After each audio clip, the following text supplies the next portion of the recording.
안녕하세요. 노태우입니다. 오늘 시간에는 응급 부정맥의 치료 접근이라는 제목으로 우리가 응급 상황에서 만나는 부정맥을 어떠한 식으로 접근해서 조치할 것인가 하는 제목을 가지고 여러분들한테 간단히 소개해 드리도록 하겠습니다. 우리가 이제 부정맥이라고 얘기를 하는데, 부정맥을 보는 이제 가장 흔하고 쉬운 근거는 심박수죠. 심전도를 볼 때는 QRS 레이시 되겠습니다. 그래서 QRS 레이시 60에서 100 사이면 우리가 정상으로 보는 것이고, 60 이하이면은 서맥, 100 이상이면은 빈맥, 이렇게 정의하죠. 그래서 부정맥을 응급치료할 때에는 이런 알고리즘이 있습니다. 그래서 Adult Bradycardia with Pulse, Adult Tachycardia with Pulse 라고 해서 서맥의 알고리즘, 빈맥의 알고리즘이 있는데, 특히 이제 이 Adult Tachycardia with Pulse라고 써 있는 것은 그럼 펄스가 없는 경우는 어떻게 되냐? 빈맥에서 펄스가 없는 것은 VF, Cardiac Arrest 알고리즘으로 가는 것입니다. 그래서 지금 여기서 말씀드리는 Adult Tachycardia with Pulse라고 하는 것은 맥박이 만져지는, 즉 어느 정도 혈압이 유지되는 상태의 빈맥을 이야기하고 있습니다. 우선 한번 서맥을 보겠습니다. 서맥이라고 하는 건 아까 말씀드린 대로 60회 미만이면 서맥이라고 정의하죠. 그래서 이런 서맥이 있을 때에는 그 서맥이 significant한가, 즉 임상적으로 의미가 있는 서맥인가를 우선 파악하는 게 중요합니다. 그래서 만일 이 서맥이 임상적으로 중요성이 있다, 환자한테 영향을 미치는 서맥이다 라고 판단하게 되면 아트로핀을 주사하게 됩니다. 아트로핀의 반응이 없으면은 그 다음에 우리가 선택할 수 있는 것은 TCP, Transcutaneous Pacing, 혹은 도파민, 혹은 에피네프린 같은 약물을 쓸 수도 있습니다. 이런 응급치료를 하지만 결국에는 이런 의미 있는 서맥이 지속될 때 궁극적인 치료는 Transvenous Pacing입니다. 결국 Transvenous Pacing을 해야 되는데, Transvenous Pacing을 하려면은 사람이 필요하죠. 여기 이제 경험이 있는 부정맥 아니면 심장내과 의사가 필요하고, 또 장비가 필요하고 시간이 필요합니다. 그래서 이걸 하는 동안에, 이걸 준비하는 동안에 응급조치를 할 수 있는 게 지금 말씀드린 아트로핀 주사, 아트로핀 반응이 없으면 TCP, 도파민 혹은 에피네프린 같은 치료를 하게 되는 것이다. 이렇게 이해를 하면 되겠습니다. Adult Tachycardia with Pulse, 펄스가 만져지는 빈맥에서는 어떻게 하느냐? 마찬가지 비슷합니다. 그래서 이 빈맥이 significant하다, 의미 있는 빈맥이다 라고 판단된다면 결국의 치료는 synchronized cardioversion입니다. 그래서 아까 서맥인 경우에 궁극적인 치료는 transvenous pacing이라고 했죠. 빈맥인 경우에 치료는 synchronized cardioversion입니다. 즉 빈맥이든 서맥이든 상관없이 꼭 치료가 필요하다 했을 때 궁극적인 치료를 선택하는 것은 약물 치료가 아닌 전기적인 치료다, 이렇게 생각을 하면 되겠습니다. 그럼 도대체 아까 서맥에서도 그랬고 빈맥에서도 그렇고 significant 하냐를 이제 계속 물었는데, 이 significant 하다 그러면 그게 서맥이건 빈맥이건 상관없이 환자를 위협하는 상황이냐는 게 되겠죠. 그래서 여기에는 이제 5가지를 대개 들고 있습니다. 첫 번째가 하이포텐전, 혈압이 떨어지는 겁니다. 혈압이 유지되지 않는 hemodynamically unstable 하다, 이렇게 표현하죠. 혈압이 떨어지는 경우. 두 번째는 acutely altered mental status, 즉 의식이 혼미해지는 겁니다. 혈압이 떨어지면서 뇌로 가는 혈류가 감소되기 때문에 의식이 혼미해지는 상황. 그 다음에 sign of shock, shock 때 나타나는 소견들이죠. 혈압이 떨어지면서 피부가 축축하고 땀이 난다든지 이런 몇 가지 소견들이 있죠. 이런 것들. 그 다음에 ischemic chest discomfort, 이거는 심장의 허혈로 인해서 발생하는 흉통을 의미합니다. 그 다음에 acute heart failure, 갑자기 발생하는 심부전, 급성 심부전을 이야기합니다. 그래서 서맥이건 빈맥이건 동일합니다. 이 significant 하다는 의미는 서맥, 빈맥 상관없이 5가지를 의미합니다. 그래서 이 5가지는 꼭 우리가 기억을 해둬야 되겠죠.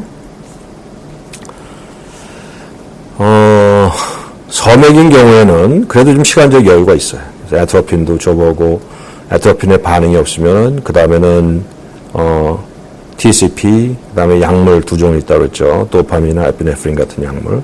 그래서 비교적 서맥인 경우에는 그래도 우리가 좀 생각할 여유가 있는데 빈맥인 경우에는 그렇게 생각할 여유가 많지 않습니다. 그래서 빈맥 심전도를 볼 때에는 상황을 좀 빨리 판단해야 돼요.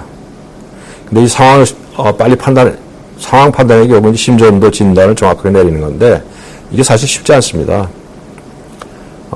심장내과에서나 아니면 부정맥을 전공을 하는 의사들은 응급 상황에도 심전도 부정맥을 보게 되면은 금방 판단이 서서 치료 지침이 결정이 되는데 경험이 많지 않은 사람들인 경우에는 판단이 쉽지 않아요. 근데 이제 모니터에서 심전도는 계속 흘러가고 있고 아까 보셨던 5가지 소견 의미 있는 빈맥이다 했을 때 뭔가 조치는 해야 되는데 조치를 하려면 최소한도 어느 정도 그 빈맥의 종류와 화급성에 대한 판단이 있어야 되는 이게 쉽지 않거든요. 그래서 이런 빈맥인 경우 가장 우리가 흔하게 보는 몇 가지 부정맥을 종류별로 한번 정리를 해봤어요.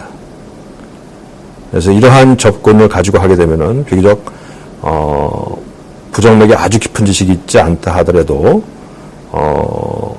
치료 방침을 결정하는데 상당히 도움이 될 수 있습니다. 우선 빈맥이라고 하는 것은 심박수가 100회를 넘어가는 걸 빈맥이라고 그러죠. 근데 이 빈맥 심전도를 볼 때 우리가 2가지 점을 봐야 돼요. 첫 번째는 규칙성입니다. 규칙적이냐 불규칙. 이거는 부정맥 심전도를 많이 보지 않던 사람이라도 모니터 보면서 이게 규칙적이다 불규칙적이다는 알 수 있어요. 쉽게 알 수 있죠. 2번째 우리가 봐야 되는 것은 QRS의 폭입니다. QRS 폭이 narrow, 즉 정상이냐 아니면 wide하냐, 넓어졌냐. 이 기준점은 0.12초죠. 쉽게 이거는 비교적 알 수 있어요. 그래서 규칙성이 있느냐, QRS 폭이 정상이냐, 넓으냐. 이 2가지 점을 가지고 판단하게 되면 4가지의 컨비네이션이 생깁니다. 즉, 규칙적이면서 QRS가 narrow한 경우 있고, 규칙적이면서 QRS가 wide한 경우 있고, 또 불규칙하면서 QRS가 narrow인 경우, 불규칙하면서 QRS가 wide인 경우, 이 4가지 컨비네이션이 있습니다. 그래서 우리가 부정맥을 정확하게 진단하기 좀 어렵지만, 최소한도 이 어떤 빈맥이 있을 때, 이 4가지에 해당되는 것은 우리가 인식할 수가 있어요. 깊은 지식이 없더라도. 그래서 이 4가지 중에 어디에 해당되는가를 보고 그 한 가지에 어떠한 부정맥들이 많은가를 보게 되면은 진단적으로 접근해 나가는데 상당히 도움을 받을 수 있습니다. 지금 보시는 것처럼 4가지 컨비네이션이 가능하고 첫 번째 컨비네이션 QRS가 규칙적이면서 또 QRS가 narrow한 경우는 대표적으로 PSVT입니다. 물론 atrial flutter도 이렇게 나타날 수 있어요. atrial flutter 아니면 atrial tachycardia도 규칙적이면서 narrow하게 나타날 수 있어요. 근데 그렇지 않은 경우도 있습니다. 약간 불규칙하게 나타날 수 있어요. 근데 대표적인 것은 PSVT다. 이렇게 보시면 돼요. 치료적인 면에 있어서 크게 차이가 있지도 않아요. 그래서 진단적으로 접근하는 데 있어서는. 그래서 regular narrow는 PSVT다. 이렇게 기억을 해주시면 돼요. 그 외에 atrial flutter나 atrial tachycardia도 있다. 그죠? 다음으로 regular 하면서 wide QRS를 보인다 하면은 이것은 VT를 생각을 합니다. 이 VT 말고도 regular wide QRS tachycardia에는 VT 말고도 SVT이면서 몇 가지 상황이 있을 수 있어요.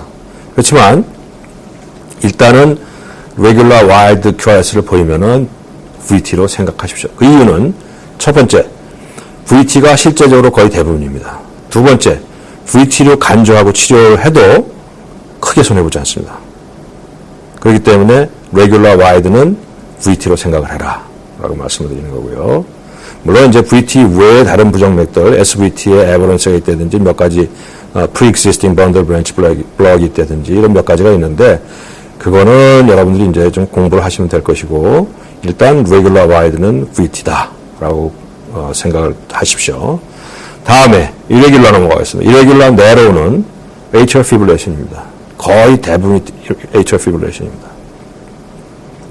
물론 multifocal atrial tachycardia 있을 수 있고, 제일 처음 말씀드린 atrial flutter나 atrial tachycardia도 방실 전도가 좀 늦어지는 경우에는 불규칙하게 나타날 수 있어요. 하지만 최소 확률적으로 가장 흔하게 나타나는 것은 atrial fibrillation이다. 또 atrial fibrillation과 다른 부정맥을 감별하는 건 그렇게 어렵지 않습니다. 베이스라인이 좀 지저분하고 잘 모습을 갖춘 P 웨이브가 나타나지 않는 그런 특징이 있는 게 atrial fibrillation이죠. 세 가지 봤죠. 마지막으로 irregular 하면서 YQRS를 보이는 경우.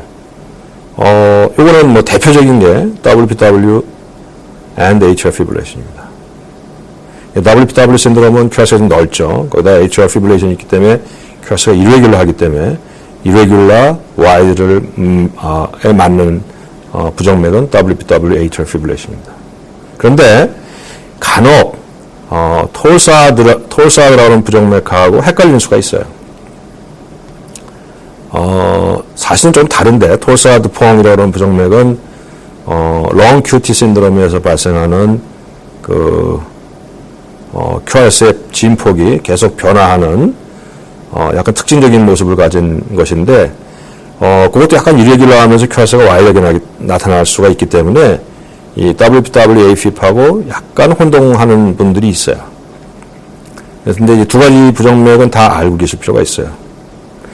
그래서 보시게 되면은 우리가 응급 부정맥으로 제가 여기 몇 가지 예를 들었는데 정리하게 되면 네 가지 컨비네이션이 있다. 레귤라리티하고 QRS의 폭을 가지고 네수 컨비네이션 짝을 지을 수 있고 레귤라 네로우는 PSVT 거기에 atrial flutter나 atrial tachycardia도 있을 수 있다.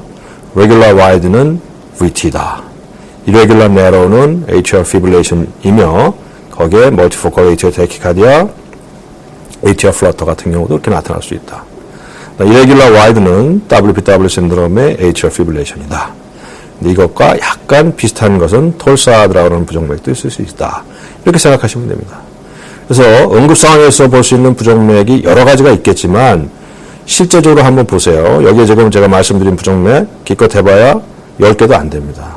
그래서 이 10개 정도의 부정맥을 여러분들이 이해하시고 그 다음에 이 상황에 맞춰가지고 레귤라냐 irregular냐 QRS가 narrow냐 wide냐를 판단해서 4개의 컨비네이션 가지고 거기에 대표적인 부정맥들 몇 종류를 기억을 해 두시게 되면은 아무리 응급 상황이지만 여러분들이 그 부정맥을 진단해 나가는 데 있어서 큰 도움을 받을 수 있을 겁니다.